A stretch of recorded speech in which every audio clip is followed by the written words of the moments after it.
ጤና ይስጥልን የኢትዮ ቴሌኮም አገልግሎቶችንና የዲጂታል ጉዳዮችን የሚያነሳው ሳምንታዊው የዘመንና ቴክኖሎጂ ፕሮግራማችን ተጀምሯል። ንጹህ አብርሃም ነኝ፣ አብራችሁን ቆዩ።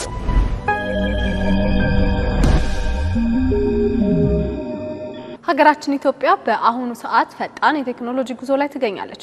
ለበርካታ ዘመናት ኢትዮጵያውያንን ሲያስተሳስር የቆየው ኢትዮ ቴሌኮም ደግሞ ሀገራችን ለምታደርገው የዲጂታል ጉዞ ቀዳሚውን ሚና እየተጫወተ ይገኛል። መሰረተ ልማቶችን ከመገንባት አንስቶ አስቻይ የዲጂታል ቴክኖሎጂዎችን እስከ መዘርጋት ድረስ ዘርፈ ብዙ ስራዎችን እያከናወነ ይገኛል። የዲጂታል ኢትዮጵያ 2030 እቅድ በርካታ ግቦችን አስቀምጦ እንዲሁም ባለድርሻ ተቋማትን አካቶ እየተከናወነ ነው። ቀጣዩ ዘመን ክህሎት መር ሀገርን መገንባት የሚፈልግ በመሆኑ ዲጂታል ክህሎትን ለወጣቶች ለመስጠት ምን እየተደረገ ነው የሚለውን በዛሬው ፕሮግራማችን በሰፊው እንመለከተዋለን። የኢኮኖሚውን በተለይ የዲጂታል ፍላጎትን መሰረት ያደረገ ክህሎትን ለመገንባት የትምህርት ተቋማት ምን እየሰሩ ነው ብለን የኢፌድሪ የቴክኒክና ሙያ ስልጠና ኢንስቲትዩትን ተመልክተናል።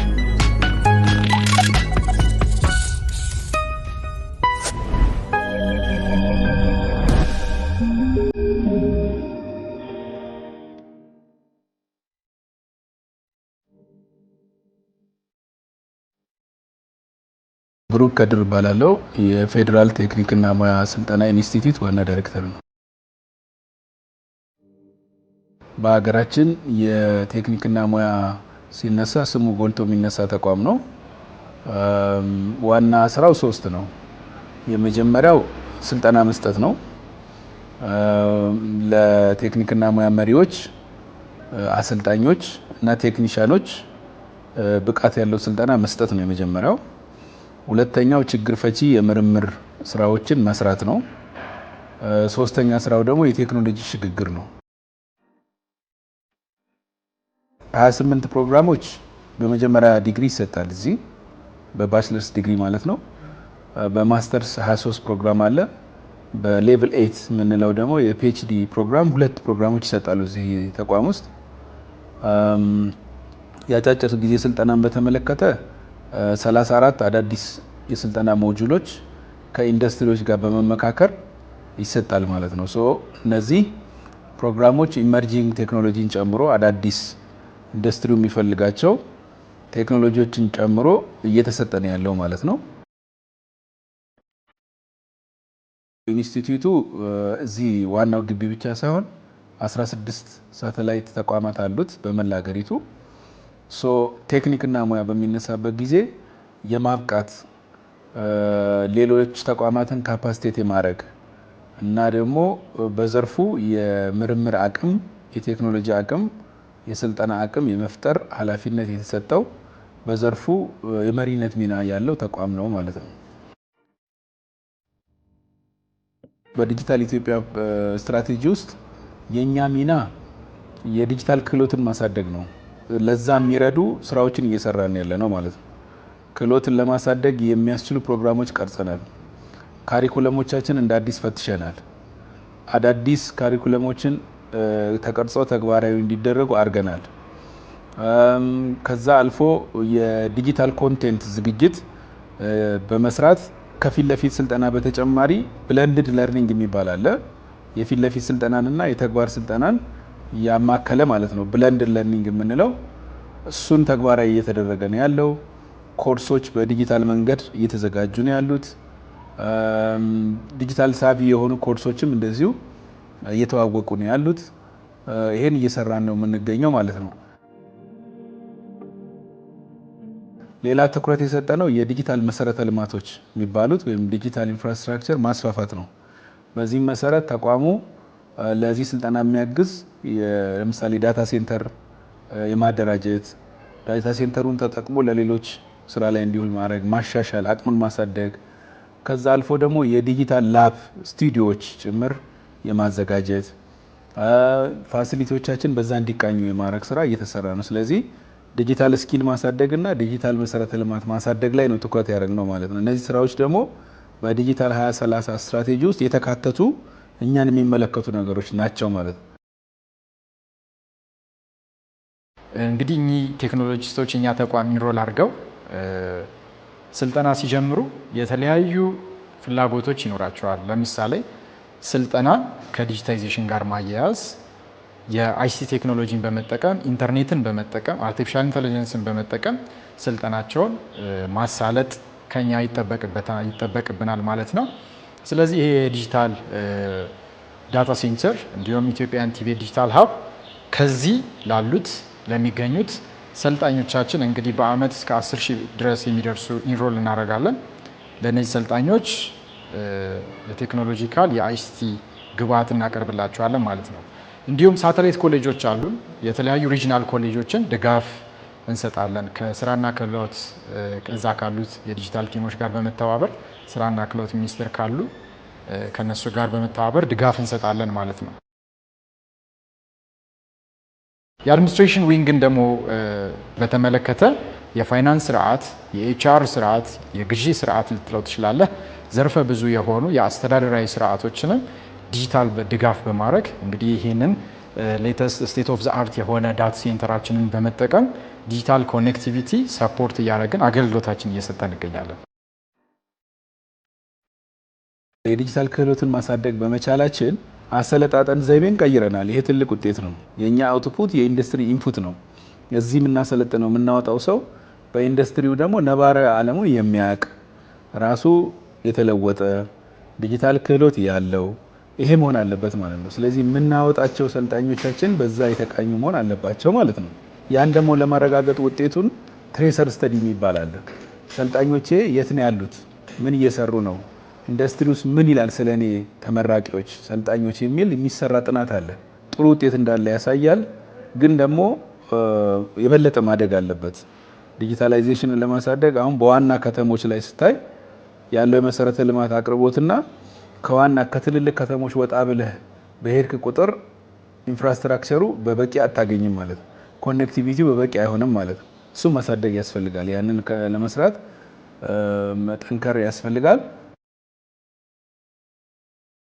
የምናሰለጥነው ሰው ሙያ ምን ያክል ይቆያል፣ ምን ያህል ይፈለጋል የሚለውን የእሴት ሰንሰለት ጥናት አጥንተን ከእሴት ሰንሰለት ጥናት ካሪኩለም ቀረጻ፣ ተማሪን ማስተዋወቅ፣ መመዝገብና እስከ ማስመረቅ ማለት ነው። እንዲህ አይነት ሰርክል ተከትለን አዳዲስ ፕሮግራሞችን እየከፈትን ያለ ነው እና ይህን ማድረግ አጠቃላይ የቴክኖሎጂ ስነ ምህዳሩን ይቀይረዋል።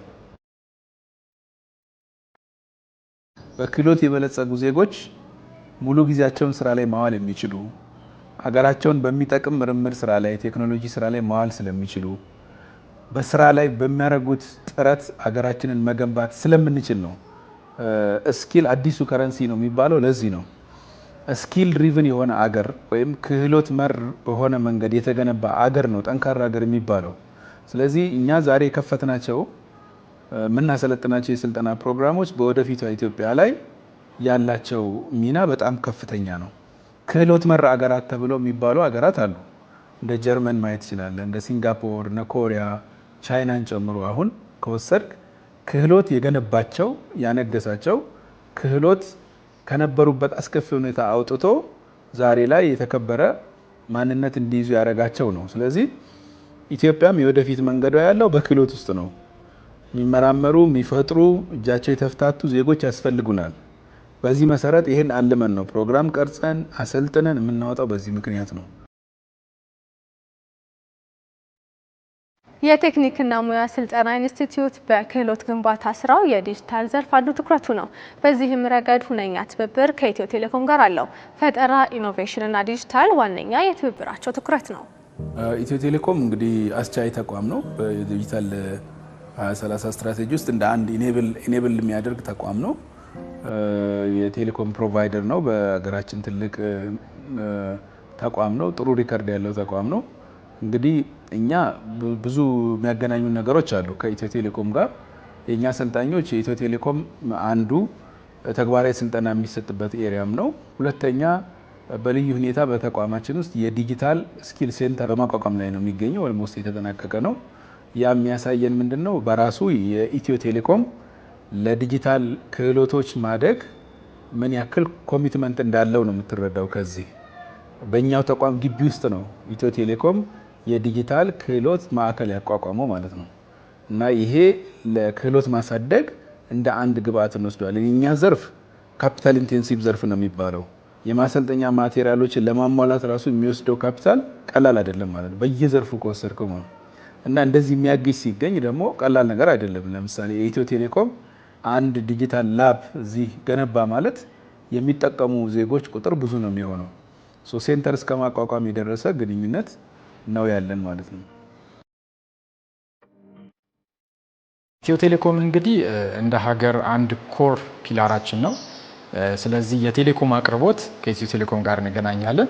በተጨማሪም ኢትዮ ቴሌኮም ከኛ ጋር ስቴክሆልደሮች በመሆናቸው የስኪል ዲጂታል ላቦችን ገንብተን አብረን በጋራ እየሰራ እንገኛለን ማለት ነው።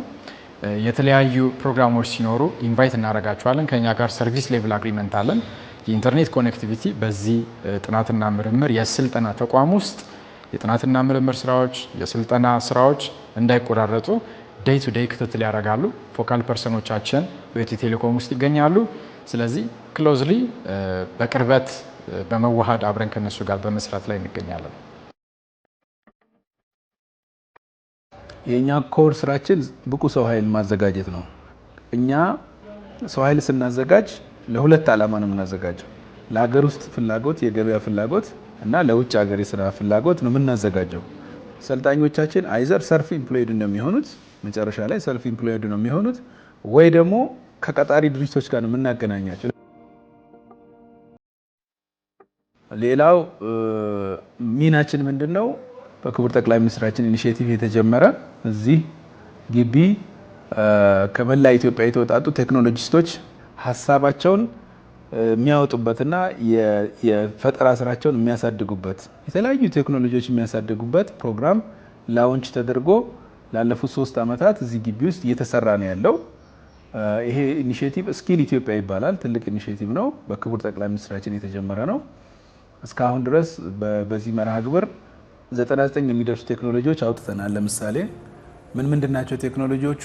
ግብርናን የሚያሳድግ፣ አይሲቲ ሴክተሩን የሚያሳድግ፣ ቱሪዝምን የሚያሳድግ፣ ማይኒንግ ሴክተሩን የሚያሳድግ፣ ኮንስትራክሽን የሚያሳድግ በአጠቃላይ የኢትዮጵያ ትኩረት ዘርፍ ወይም ፕራዮሪቲ ኢንዱስትሪ ሴክተር የሚባሉትን በቴክኖሎጂ የማስደገፍ ስራ ማለት ነው እየሰራን ያለ ነው። ከኢትዮ ቴሌኮም ጋር እንግዲህ ዲጂታል ክህሎትን በማሳደግ ረገድ ትልቅ እገዛ እያደረገ ነው ያለው። ተባብረን እየሰራን ነው የምንገኘው። ትልቅ ቀጣሪ ድርጅትም ነው እንደምታውቁት ኢትዮ ቴሌኮም። አሁን ደግሞ የኃላፊነት የሚሰማው ቢዝነስ ወይም የኮርፖሬት ሶሻል ሪስፖንሲቢሊቲ የምንለውን እሳቤ ተከትሎ በእኛ ተቋም ውስጥ ይሄን ለመስራት እየተንቀሳቀሰ ነው የሚገኘው እና ያ የሚያሳየን የቢዝነስ ቶት የፕሮፊት ቶት የመራው ብቻ ሳይሆን ኃላፊነት ወጣቶችን የማሰልጠን ብቁ የማድረግ ኃላፊነት የምንለውንም ጭምር እየተጋራ ነው ያለው ማለት ነው እና ያንን አጠናክሮ እንዲቀጥል በዚህ አጋጣሚ ጥሪ ማስተላለፍ ነው የምፈልገው።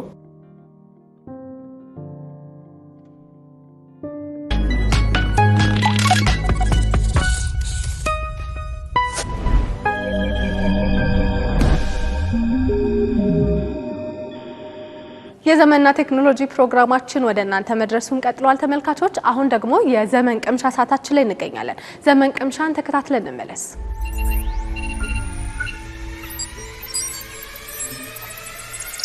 ሰላም፣ እንዴት ናችሁ? ሳምንታዊ የዘመን ቅምሻ ፕሮግራማችን ተጀመረ። በዛሬው የዘመን ቅምሻ ፕሮግራማችን ኢትዮ ቴሌኮም ወደ እናንተ በልዩ ሁኔታ ካቀረባቸው ጥቅሎች መካከል የወጣቶች ጥቅል እንዲሁም ደግሞ የአካል ጉዳተኞችን ጥቅል የምንመለከት ይሆናል። ከነሱ ጋር እንግዲህ ተያይዞ ዘርዘር ያሉ መረጃዎችን እናያለን። መስፈርቶችን፣ የት እንደምናገኛቸው፣ ሌሎችንም እንመለከታለን። ከፕሮግራሙ ጋር አብሬያቸው የምቆየው ዮሐንስ አለፈውም ነኝ። አብራችን ቆዩ።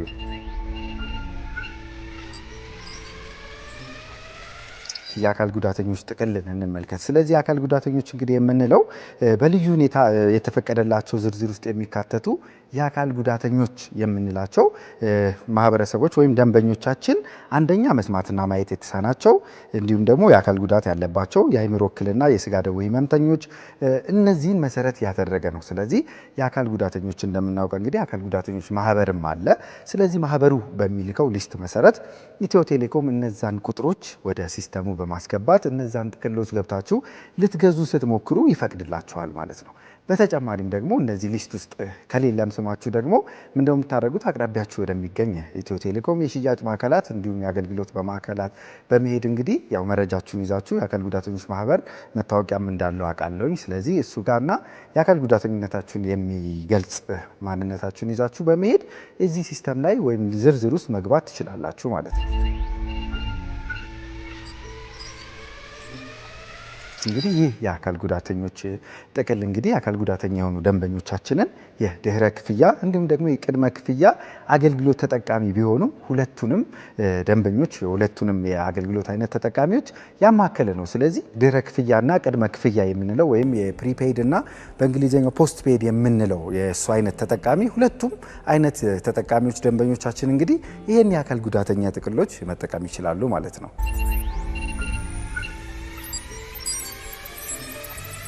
ውድ ተመልካቾቻችን እንግዲህ እነዚህን የአካል ጉዳተኞች ጥቅሎች ኢትዮ ቴሌኮም በልዩ ሁኔታ ሲያቀርብ እንግዲህ በጣም ታላላቅ ቅናሾች ተደርገው ነው ማለት ነው። ከ25% እስከ 35% የሚደርሱ ቅናሾች ተደርገዋል።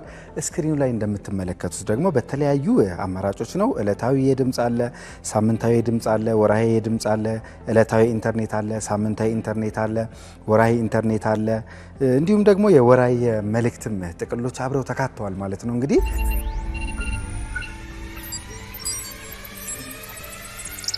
ይህን የአካል ጉዳተኛ ጥቅል እንግዲህ ለሌላ ሰው ፓኬጁን ማስተላለፍም ሆነ ፓኬጅ መቀየር አይቻልም።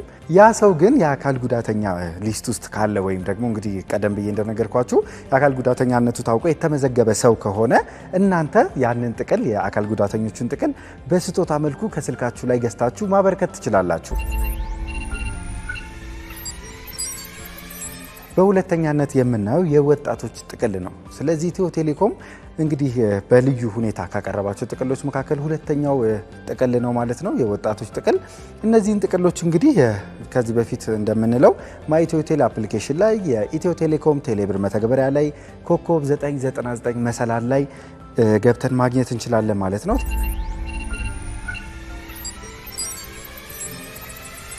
በወጣቶች ጥቅል ስር ከተዘረዘሩት እንግዲህ ፓኬጆች መካከል ዞር ዞር እያለን ለመመልከት ያክል እንግዲህ የመጀመሪያው የምትመለከቱት በ50 ብር ወደ እናንተ የቀረበ ነው። የዕለታዊ ጥቅል ነው። 1.2 ጂቢ አለ።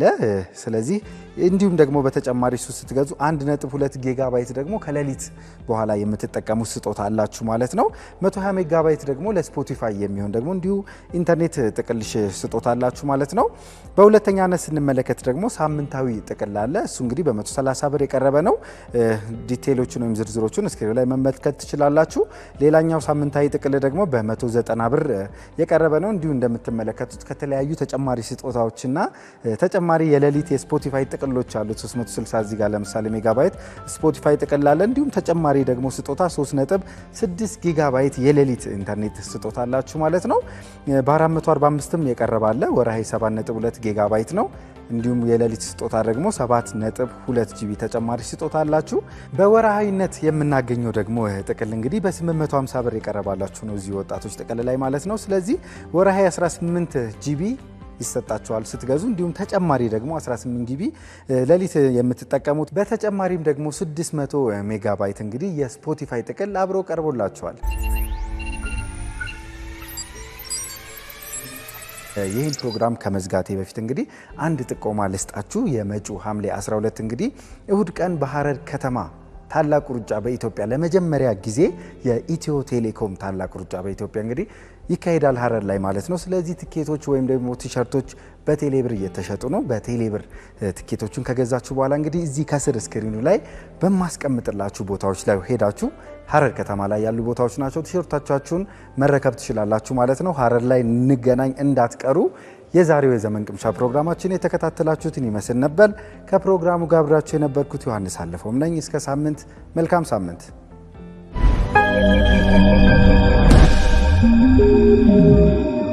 የዛሬው የዘመንና ቴክኖሎጂ ፕሮግራማችን የተከታተላችሁትን ይመስል ነበር። ሳምንት በሌሎች ፕሮግራሞች እንገናኛለን። እስከ ሳምንት ሰላም።